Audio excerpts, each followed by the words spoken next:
Good morning, Northridge Church. Welcome home. Welcome. Brad, I'm going to change this up this week. I always start out the same way. Well, what do you want to say? I don't know. Maybe what's up? How are you? What's good? That never gets old. That gets really old. Hey, how about this?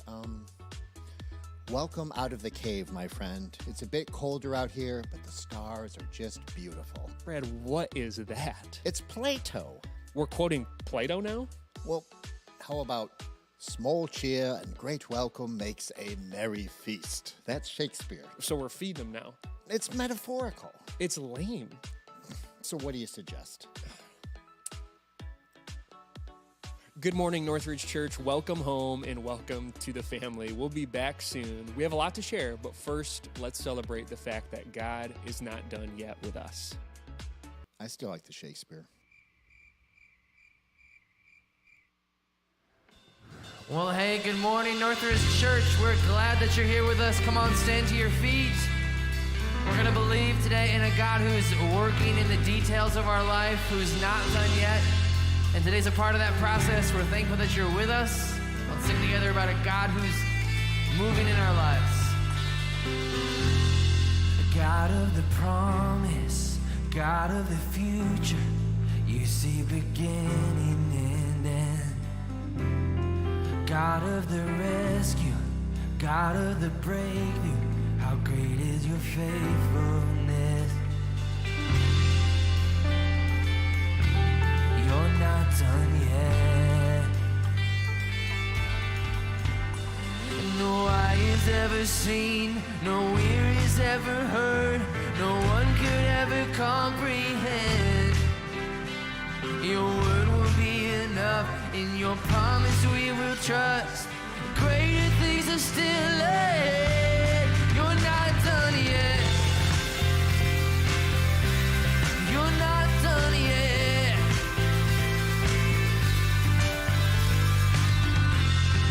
God in my seeking, God in my dreaming, you put a song in my soul.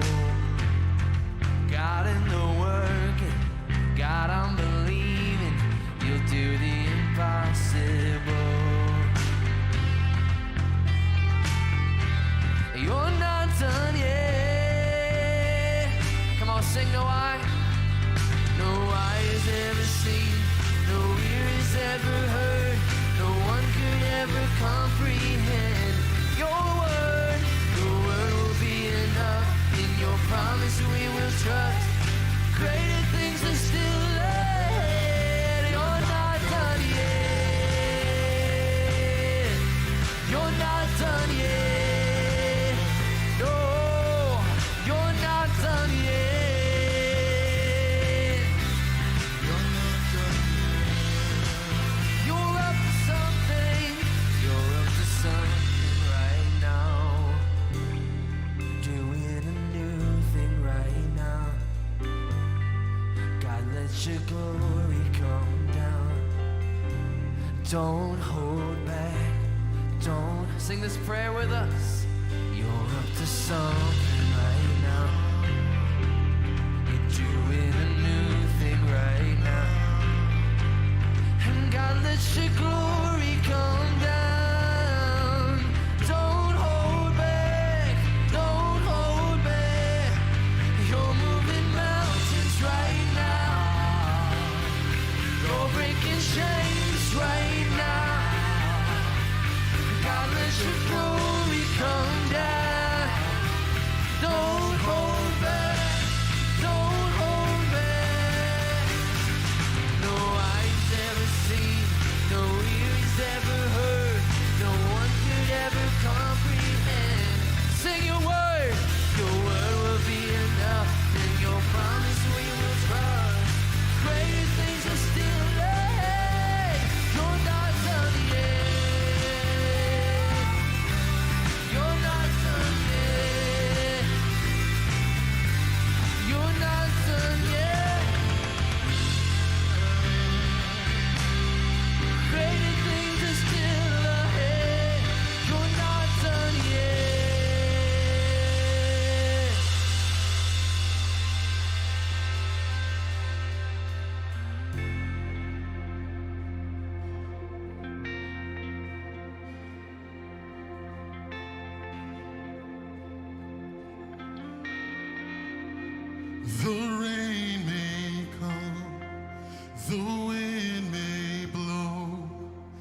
It's you I hold to through it all.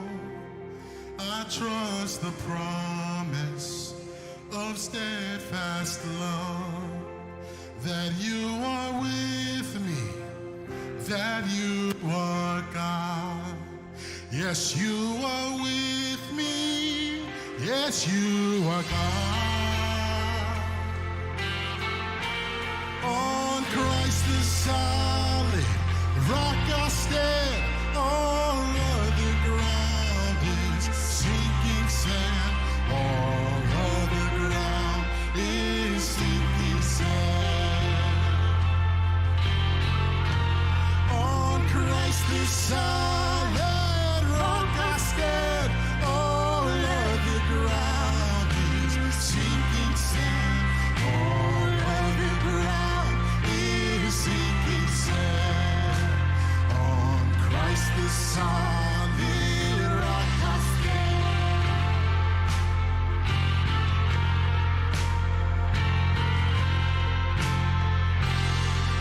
Now what can shake me or take me down?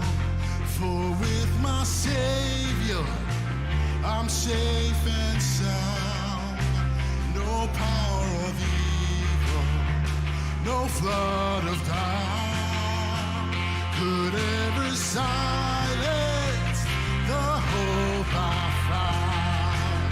The name of Jesus will drown them out. Sing on Christ the solid rock I stand. All other ground is sinking sand. All other ground is sinking sand. On Christ the solid rock I stand. All other ground is sinking sand. All other ground is sinking sand. On Christ the solid rock I stand.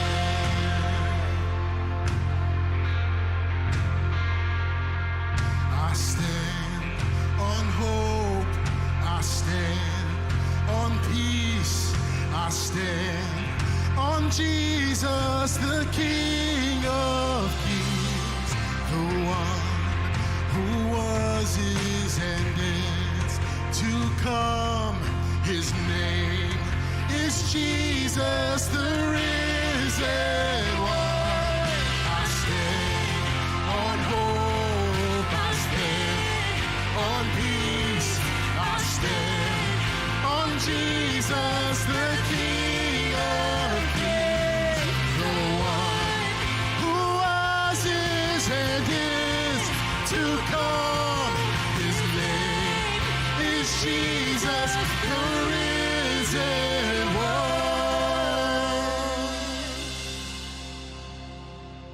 Until that day when he returns, I will not waver, I am secure. To this I'm anchored, of this I'm sure, that he is faithful, that he is good. Yes, he is faithful. Yes, he is good. Do you believe that, church, today? Where do you stand today, church? Come on. On Christ the solid rock I stand. All other ground is sinking sand. All other ground is sinking sand. Come on, sing on Christ. On Christ the solid rock I stand. All other ground is sinking sand. All other ground is sinking sand. On Christ the solid rock I stand. On Christ the solid rock I stand.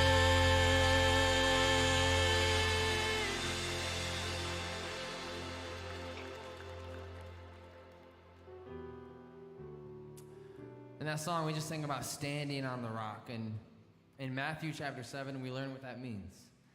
It means to stand on the words of Jesus. In Matthew chapter 7, Jesus says, those who stand on my words will be like standing on a firm foundation. When you build your house, you're building it on a firm foundation. When the waves and the winds hit, your house will be secure. And when we build our life on a foundation of sand, when the waves and the winds hit, our house and our foundation crumbles. And I feel like the waves and the wind is really a metaphor for the troubles and hardships of life. And I know for me this week, I had a tough week. The waves and the winds hit, and I feel like some parts of my life that I thought were on a firm foundation, I realized weren't. And maybe you can identify with that today. God's revealed a lie to you that you've been believing about yourself, or about a situation, or a truth about who he is you thought was true. And that foundation you thought you had crumbled. Well, I got good news. Just like we sang in that first song, our God's not done yet. As we look ahead to Philippians chapter 1, God reminds us of this promise, that he who began a good work in you is going to see it through to completion. So even though you might find yourself today on a foundation that feels shaky, God's at work in your life. And he has a work that he's doing inside of you that he's going to see through to the end. Because we can trust our faithful God. Sing this with us. God of Abraham, you're the God of covenant and your faithful promises. Time and time again, you have proven you'll do just what you said. Though the storms may come and the winds may blow, I'll remain steadfast and let my heart learn when you speak a word, it will come to pass. Sing great. Great is your faithfulness to me. Great is your faithfulness to me. From the rising sun to the setting sun, I will praise your name. Great is your faithfulness to me. Oh, you are faithful. oh, your faithfulness, you've been so, so good to me. A God from age to age, though the earth may pass away, your word remains the same. Your history can prove there's nothing you can't do. You're faithful and true. Though the storms may come and the winds may blow, I'll remain steadfast and let my heart learn when you speak a word, it will come to pass. Great is your faithfulness to me. Sing, great is your faithfulness. Is your faithfulness to me. From the rising sun to the setting sun, I will praise your name. Great is your faithfulness to me. Oh, your faithfulness. Oh, you are faithful. Oh, you are trustworthy. Oh, I put my faith in Jesus, my anchor to the ground, my hope and firm foundation.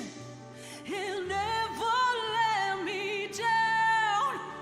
I put my faith in Jesus. Jesus, my anchor to the ground, my hope and firm foundation.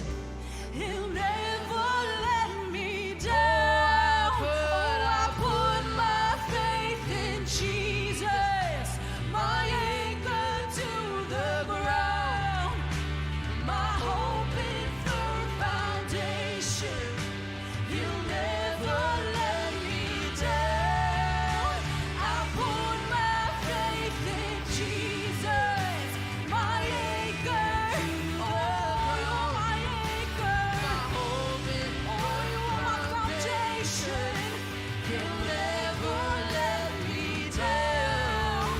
He'll never let me down. Sing, great is your faithfulness, great. Is your faithfulness to Oh, great is your faithfulness. oh, you're faithful. That is From who the you are. rising sun to the setting same, I will praise your name. From the rising sun to the setting same, I will praise your name. From the rising sun to the setting same, I will praise your name. Sing, great is your faithfulness to me.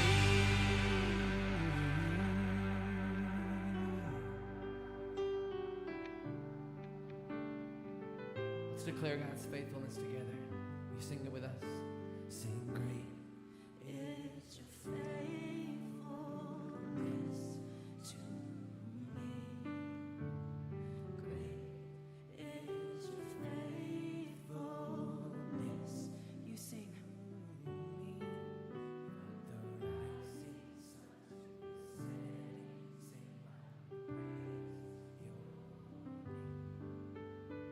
Great is your faithfulness to me. Good morning, Northridge Church. Welcome home and welcome to the family. If you're new to Northridge, we're so glad that you're here. And if you have questions or want to talk with someone, then we have a live chat at our 8:30 and 9:45 services. Jump in and say hi to our hosts and fellow attenders and let us know where you're connecting from this morning. And I'd love to have you check in with us by texting the word hello to 585,000, the number right there on your screen. I love knowing who's out there, and I will pray for you by name on Tuesday. We are 1 week away from the end of this series, and God has been moving and working in each of our lives. And next Sunday, we'll each have the opportunity to respond by submitting our commitments for the Mountain Mover campaign. It will be a Sunday of obedience, celebration, and anticipation as a church family, and we have some unique things planned, so you won't want to miss it. This week at our Rochester and Webster campuses, they're handing out these mustard seeds. Check these out. They're pretty sweet.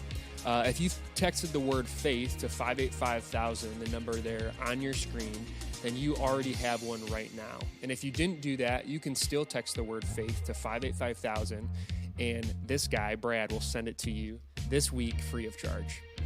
It's been a busy season, and there are a few things we want to keep you in the loop on.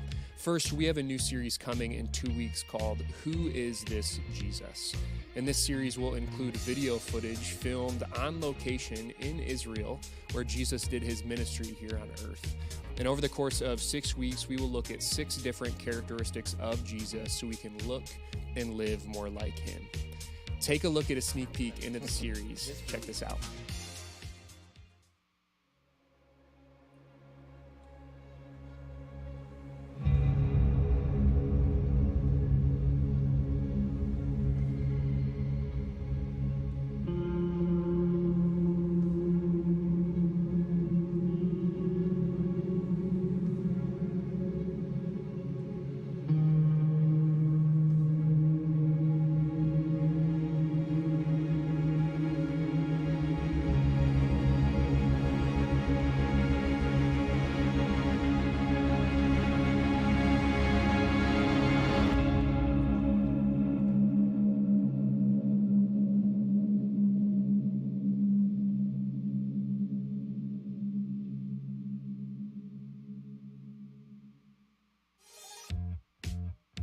Well, I've been waiting a long time for this. I love these series that take us on location. Drew walked where Jesus walked, and I can't wait to hear what he has to share. For me, it turns my Bible from black and white into color. There's no better time to invite those who are interested in learning more about Jesus while giving them the opportunity to see the Bible come alive. You can tell them about our in-person services, our online services, or even invite them over on a Sunday morning to watch together right from your home.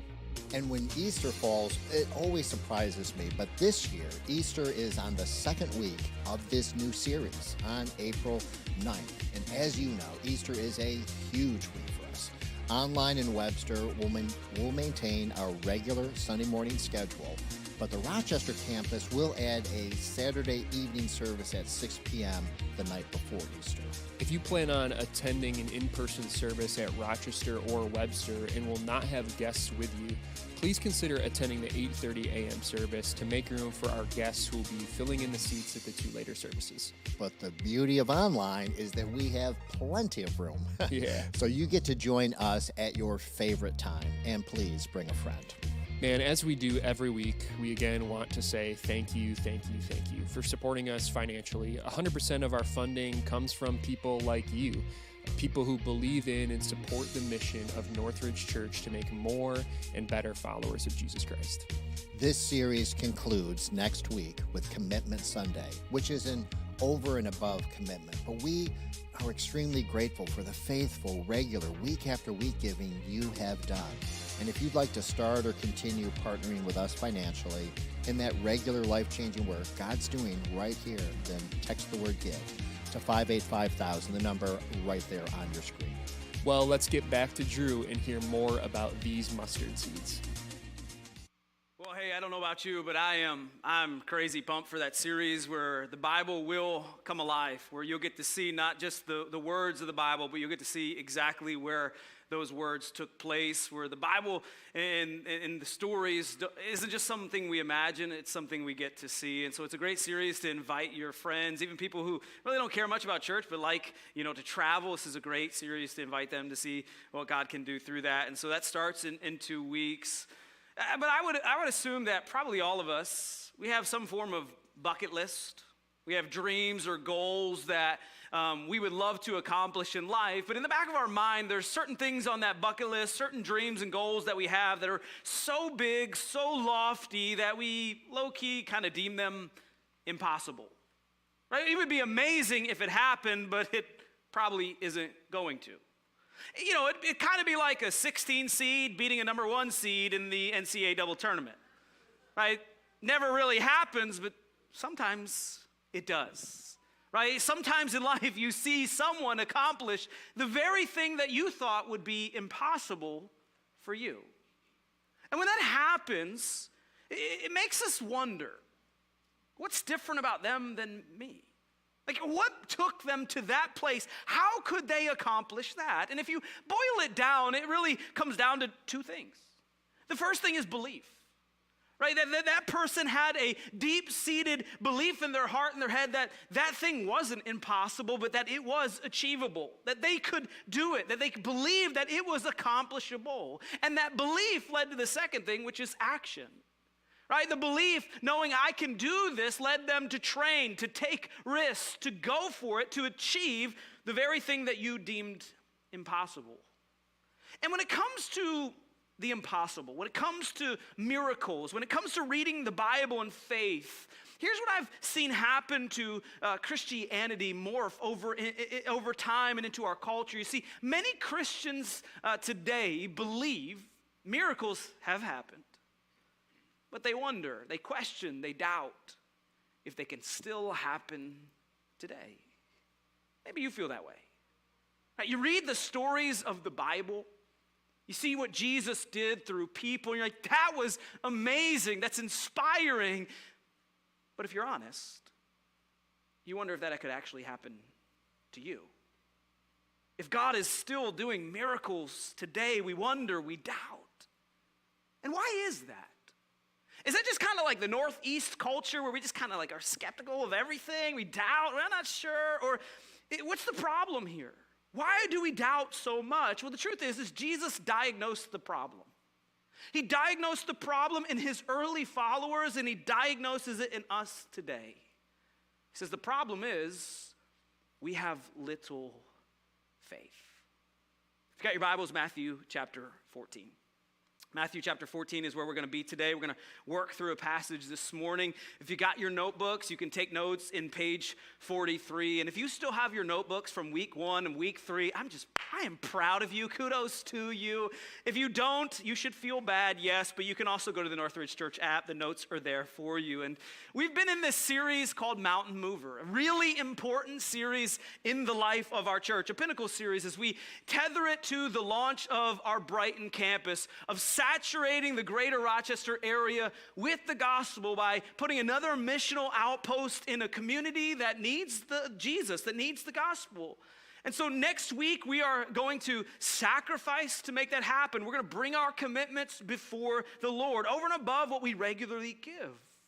And so we're gearing up for this. And in this series, Mountain Mover, it's been built around this verse, right? Just faith as small as a mustard seed can move mountains. And so what we've been doing in this series is we've been navigating through Matthew the 4 locations in which God looked at his followers, his closest friends, and said, why? Why is your faith so small? Why do you lack faith? And the next one is in Matthew chapter 14. Let me set kind of the background for you. Jesus with his disciples had been ministering to a very large crowd, about 5,000 families, around 15,000 people. He'd been teaching them, and he finishes up by meeting their needs, and he sends his disciples away. Let's pick it up in verse 22. It says, immediately, Jesus made the disciples get into the boat and go on ahead of him to the other side while he dismissed the crowd. After he dismissed them, he went up on a mountainside by himself to pray. Later that night, he was there alone. And the boat was already a considerable distance from the land, buffeted by the waves because the wind was against it. And so Jesus, he sends the crowd away, this large crowd away that he had been ministering to. And while he sends the crowd away, he dismisses his disciples. He gives them specific instructions. Go get into a boat and wait for me in the Sea of Galilee. And so again, you got the same context as last week, right? A lot of guys, 12 guys, small boat, and they're waiting and waiting for Jesus. And notice the small thing about Jesus, right? Jesus just got done ministering to a large crowd, and what does he do? He doesn't go back to ministry, he pauses and he refuels. He goes and prays with his Father. Something small about Jesus that we often overlook as in his humanity. And so Jesus prays with his Father. He sees that the boat has been drifting out in the Sea of Galilee. And the great news is in a couple weeks, you'll actually get to see the Sea of Galilee with your own eyes in our next series. And so Jesus decides to go to his disciples. It says, shortly before dawn, Jesus went out to them, walking on the lake. When the disciples saw him on the water, they were terrified. It's a ghost, they said, and they cried out in fear. Now, before we call the disciples wimps or scaredy cats, let's just pause and understand where they are in their life. Okay, in this moment, Jesus gives them instructions, and so they go into this boat, and they go to the boat around, I would say, 7 p.m., 8 p.m., right before it starts to get dark. We know this because previously Jesus feeds a group around dinner time, so let's say 6:30. So after that, they go, and so there's a little bit of daylight left. They get in this boat, and they just sit there, and they wait for Jesus. And it gets darker and darker and darker.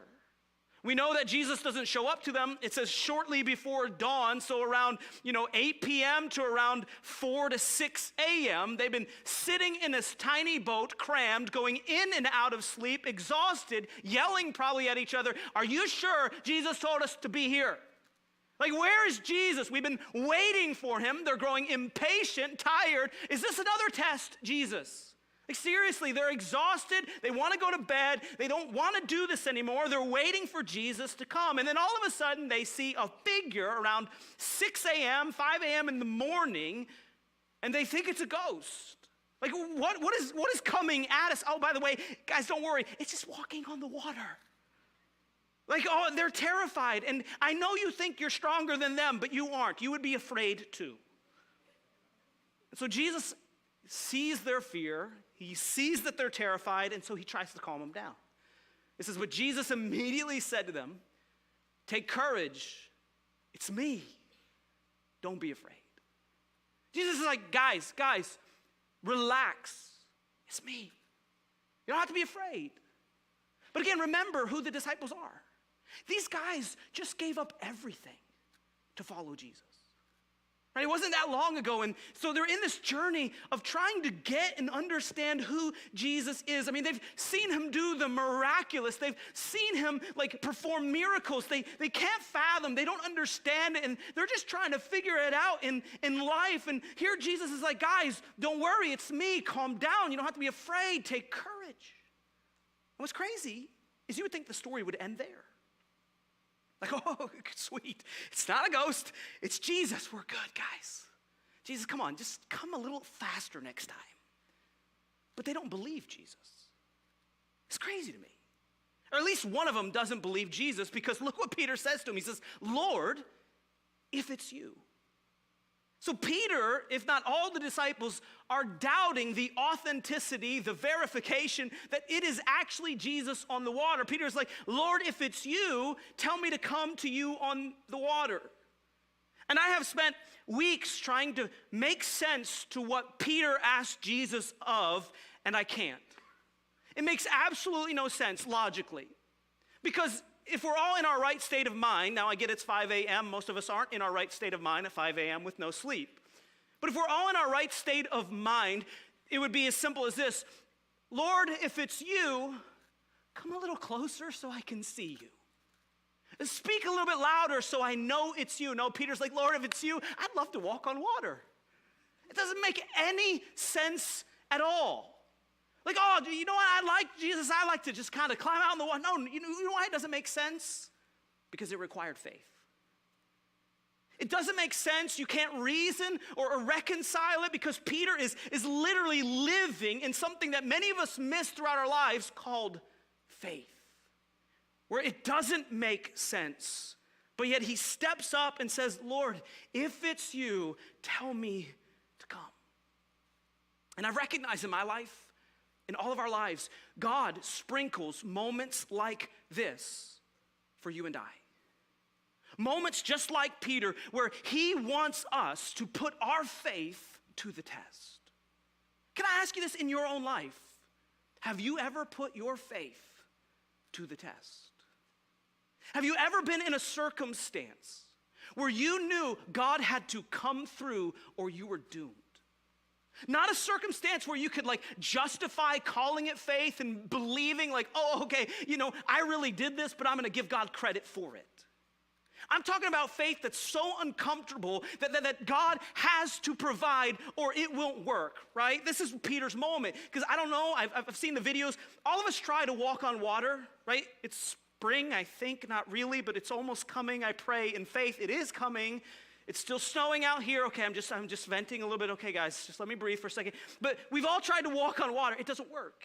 And we don't think this is that big of a deal because we do it in our pools and we go down and we come up. This is at night, in the middle of a sea. If Peter goes down, you aren't finding him.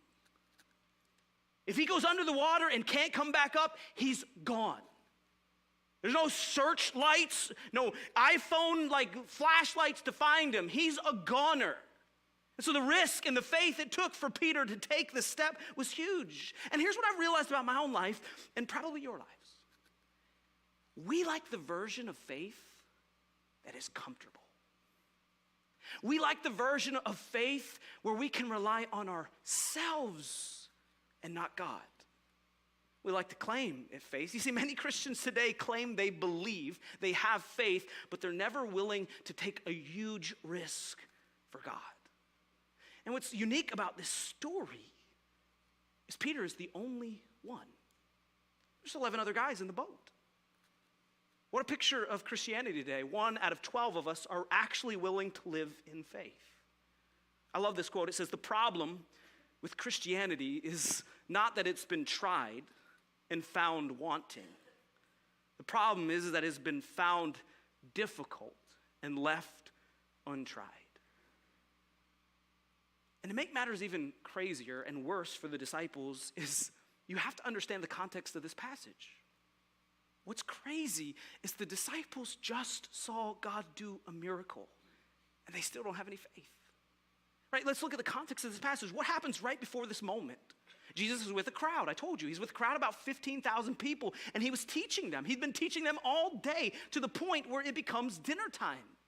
And so the disciples come to Jesus. They're like, Jesus, hey, you got to stop. There's kids growing weary, and people are getting hungry, so we need to let the crowd go. And Jesus is like, we're not letting them go. We're going to feed them. And they're like, okay, Jesus, what do we got? A couple fish and a couple loaves of bread. That's not going to work, Jesus. How are you going to do this? And Jesus says, watch this. And so he blesses the food. And guess what he does? Is Jesus doesn't multiply the food there. He actually multiplies the food through his disciples.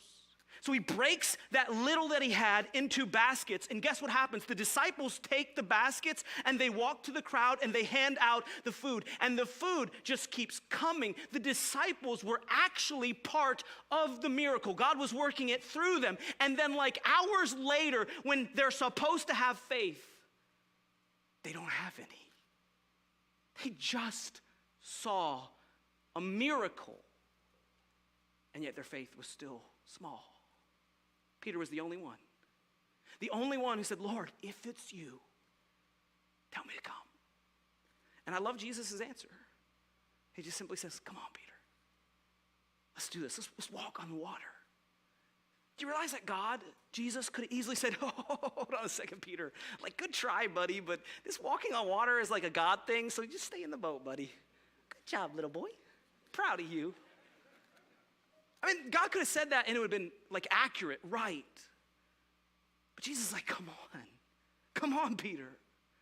And that same invitation to Peter is the same invitation that Jesus offers you and I. Jesus invites us to come live a life of faith.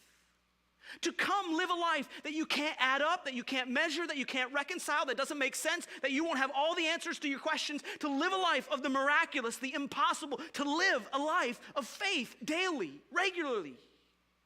Jesus says, come on, let's do this together. Come on, Peter. And look what happens. It says, then Peter got down out of the boat, walked on the water, and came towards Jesus. Can you imagine this moment? Can you imagine this moment for Peter? As he steps out of the boat and it's like, oh my goodness, I am doing this. Can you imagine what the other 11 disciples are thinking? Like, whoa, is Peter actually walking on water? What is happening? And it would quickly change. It's amazing how fast our faith can disappear. Right, verse 30, don't miss this. It says, but when he saw the wind, he was afraid. Beginning to sink, he cried out, Lord, save me. Man, don't miss this moment in the text, right? He saw the wind. Right? For a moment, Peter ignored the wind. It's not that the wind just randomly came at this moment. No, for a moment, when he was living in faith, he had the ability, when he was gazing on Jesus and his focus was on his righteousness and his kingdom, he didn't see the wind. But the moment he took his gaze off of God, the wind started to hit him. He saw the wind, felt the wind. His circumstances became bigger and bigger to the moment where his faith diminished and his fear grew.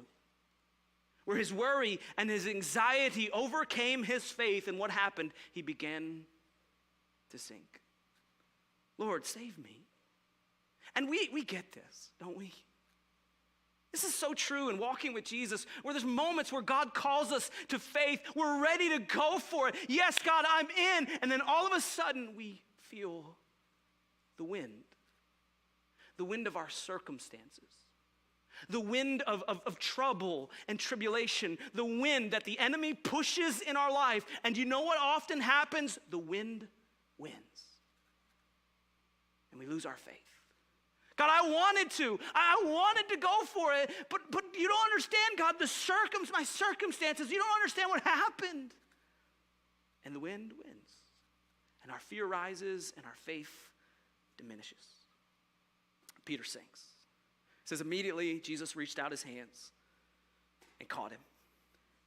And he says, you of little faith, why did you doubt? And man, verse 31 it has hit me so hard. Because what's so amazing is Jesus looked at Peter, who had the faith in the story, and says, you of little faith. And it makes me wonder, and when he looks at my life, what will he say? You of no faith? I mean, what would he say to the other 11 disciples sitting in the boat, right? Like, you of non-existing faith? Because fundamentally, what we have to understand is when we claim faith, it has nothing to do with us. Right? It has nothing to do with our circumstances. It has nothing to do with the wind. When we live in faith, it is all about our trust in three things. The first one, who God is.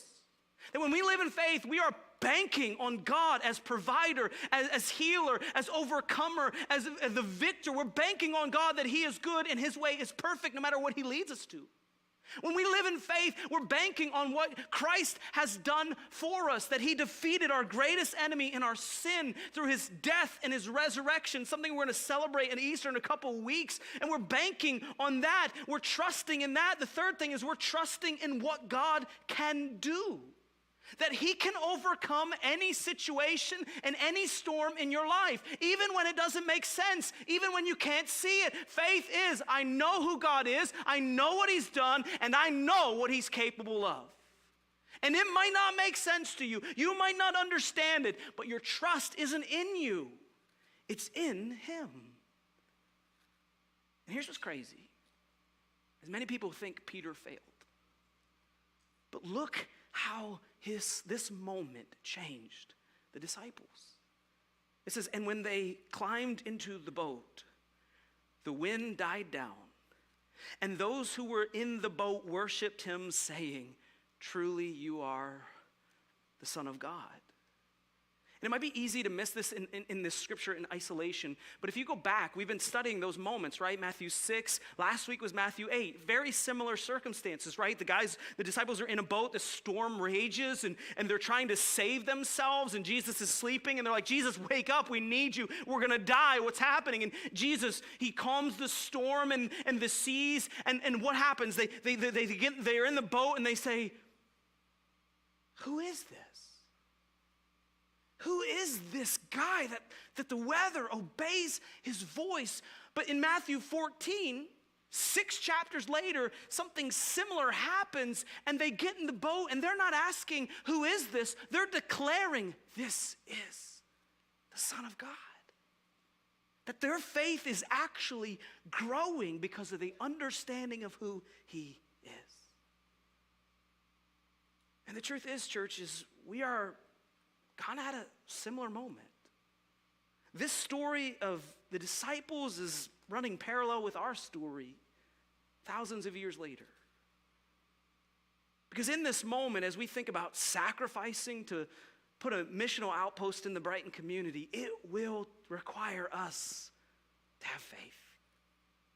To do something that doesn't make sense, that the world will not understand, that we can't always figure it out, but God can. And beyond sacrifice and giving generously, my question for all of us is, will we be willing to step out in faith? Are you tired of living the type of Christianity that is safe and comfortable? Are you tired of sitting in the boat, watching other people do and live in faith? Maybe it's our turn.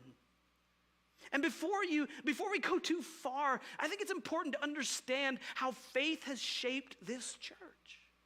Right? Northridge Church has been around for over 100 years. And the reason why we still exist is because of the faith of so many before us. Right? We're still being inspired by Peter's faith thousands of years ago. Do you realize that so many people had faith, stepped out in faith, to make what you experience possible today? If you're in the Rochester campus, you realize about 10 years ago, people sacrificed greatly so you could sit in these seats.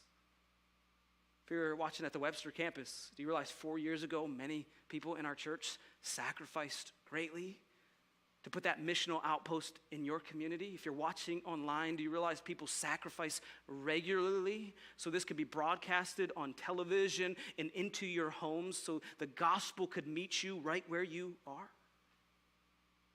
Do you realize that someone took a huge risk to share the gospel of Jesus with you so that you could be here today with your eternity secured? Because sometimes the faith of someone else inspires our faith today. And I want to share a story of faith that happened 4 years ago.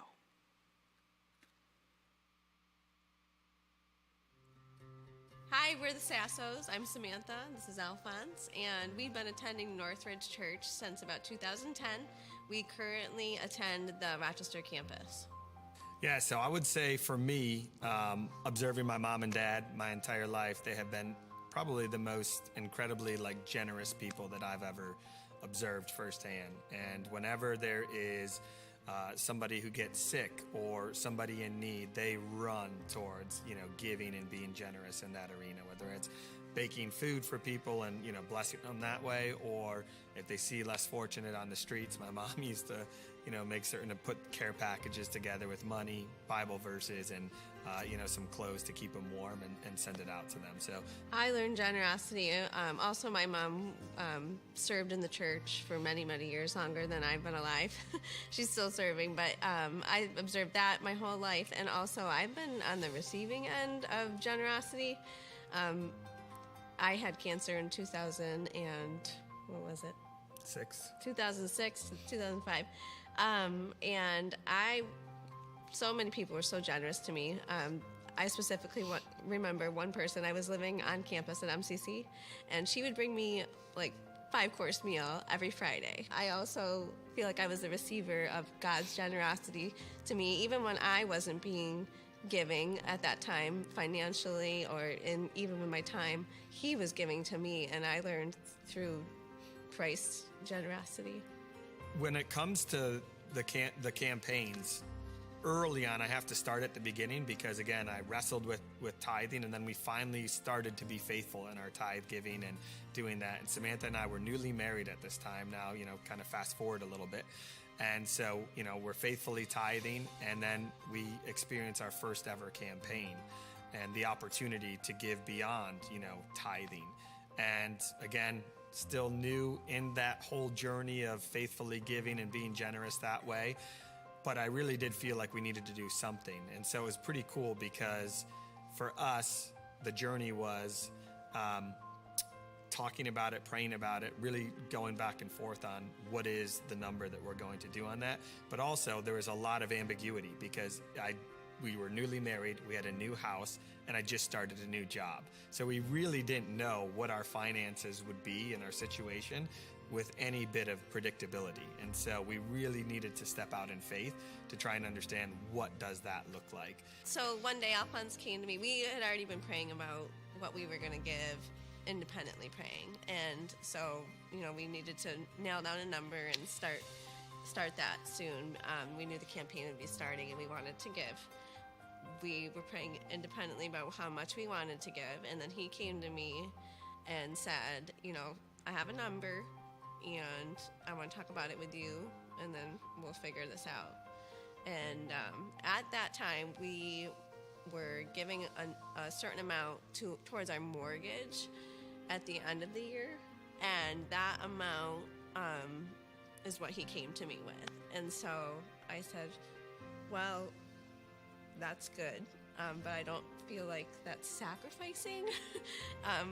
Even though it was a large amount, I felt that it wasn't hard for us. It wasn't sacrificing for us. It wasn't something that we would have to, make sure that we intentionally gave up things for. And so I forgot how we came even to the actual number, but somehow I might have said double it, and I don't know why. But that's what we came to. We ended up doubling that amount. When the Lord finally did get a hold of my heart, the biggest transition was it's all His anyway. And I always thought it was mine. You know, I had a wrong view of money. You know, again, the my money, the my issue, if you will. And once I changed my thoughts and my thinking surrounding that it's all his, and not only does he deserve our first fruits, but beyond that. And I will tell you, I've seen that scripture live out in our lives of, test him and you can't outgive him. And we have seen so many incredible blessings from it. And I don't give, to get, but I will tell you, it's been really cool to see the Lord at work. And, this is our first time in this location that we gave to since it's actually been built. And it's just beautiful to see it all come together, and to know that we were a small part in that was really cool for me. I don't know about your why on that. I think to know that there's just so many people that may want to go to church and didn't know where to go, or didn't have somewhere that was, local to them that they felt drawn to. And I'm confident that Northridge Church is a church that people feel comfortable walking through the doors. I also feel like there's not too much that us individually can do, but when we contribute to such a big thing, the Lord uses just little people like us to do big things. What a crazy story of faith. And there's one thing that I love about that story that is often hidden behind the scenes. They mention it in their story, but I was there for that video shoot with Alphonse and Samantha, and it was the very first time they ever stepped foot in the Webster campus. And what I love about that picture is they weren't giving to a building. They're given to a missional outpost that would bring hope to the hopeless, that would bring light into the darkness of the Webster community. And I love that picture of faith. They wouldn't benefit from that building at all, but they gave in faith to see the gospel go to another place in the Rochester area. So as we think about next week, where we bring our sacrifice to the Lord, where we live in faith, I love this moment next week because we can no longer claim faith. It's a chance for us to display and live faith. And I want to talk to certain groups of people. The first one, if you're here and you're a guest, I want you to breathe easy, because this is not for you. If you're visiting, you're checking out who our church is, man, I love that you get to see a picture of what we want to accomplish, what we want to see God do through our church, but this sacrificial giving thing is not for you. But if you're here and you're a regular attender, you would say, Northridge is my home. This is my family. And God has impacted your life through the ministry of Northridge Church. I'm going to set a high expectation. And my expectation is that we would all, as the body of Christ, sacrifice to make this happen. And yes, our sacrifices are all going to look different, but that we would be bold enough to step out in faith and do what God leads us to do. I get there's some tensions with that. The first tension might be with this group where you've done this before. Some of you've done this 2, 3, 4 times. And it would be easy. I get these tensions because 4 years ago, my wife and I, we sacrificed greatly for our Webster campus. And it's easy for us to say, hey, Drew, I've checked this box. I've done this. I've had faith. But what's interesting is I study the Bible and I study faith. God doesn't call us to moments of faith. He calls us to a life of faith. And I don't know about you, but what I want to be true about my life is I can look back and I can see the evidence of faith in every area of my life, not just in pockets, but throughout my entire life. Maybe to those of you who have never given before. You know what? I love that Northridge is a church that you can come and you can learn about us, you can get to know us, you can, explore what we do, you can sit in the seat each and every week and never give a dime. And that's okay. But maybe this is a moment for you in your faith journey to declare to God that, you know what, I trust you, God, more than I trust my own security or my own finances. And I get all these tensions. because I felt them.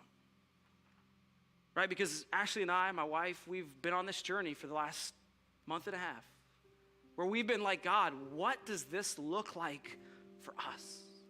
And here's something you need to know about me as the lead pastor of this church. I will never ask you to do something that I'm not willing to do myself.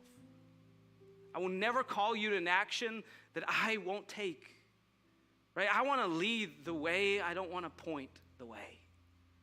So my wife and I, we have been wrestling and praying, God, what would it look like for our family to step out in faith?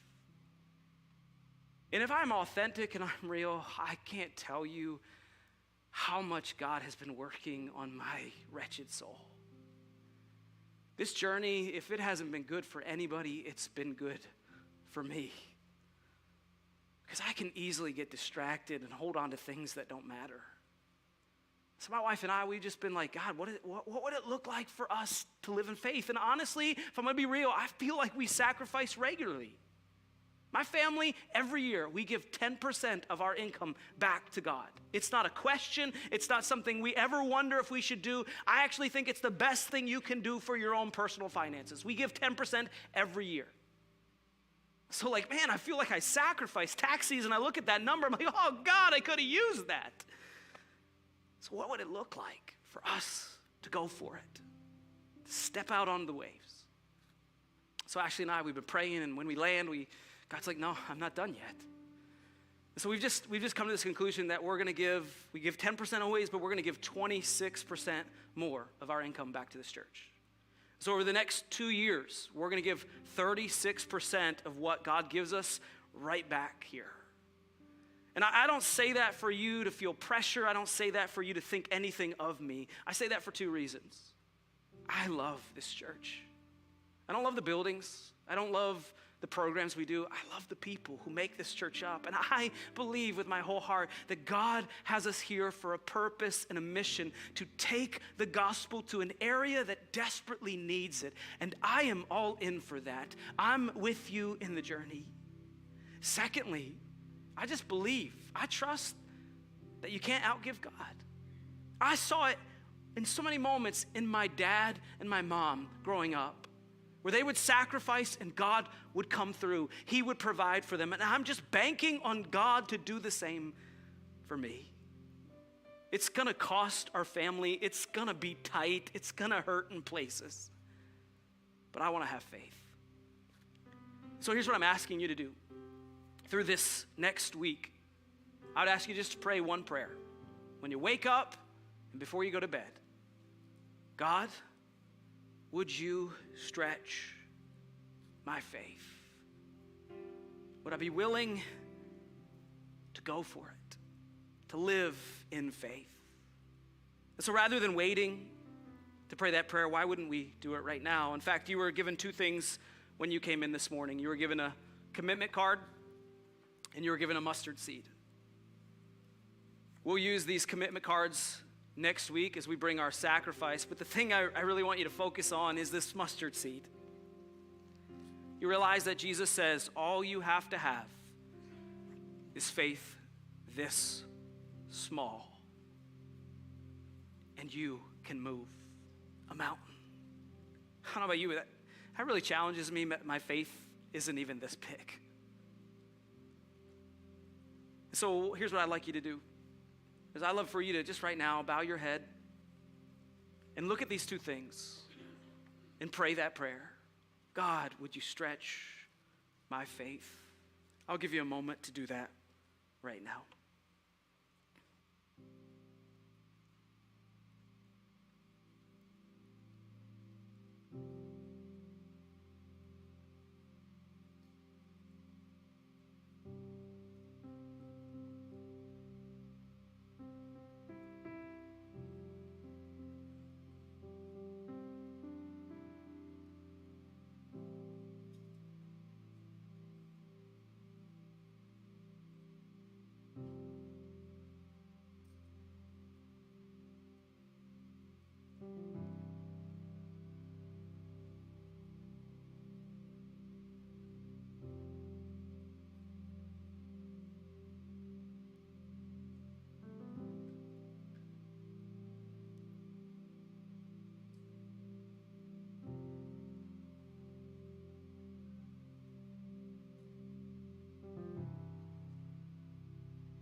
God, we come to you as your church and as your people, and we pray the really hard and scary prayer of, would you stretch our faith? Would you show us what the faith of a mustard seed even is? You never called us to live a safe and cushiony life. You called us to live sacrificially, to give out of our poverty. God, show us what you can do with people that are sold out for the gospel, that we would do anything for the sake of the gospel. Amen. Would you stand with us? We want to proclaim and believe that God's power can do anything. So sing this out with us.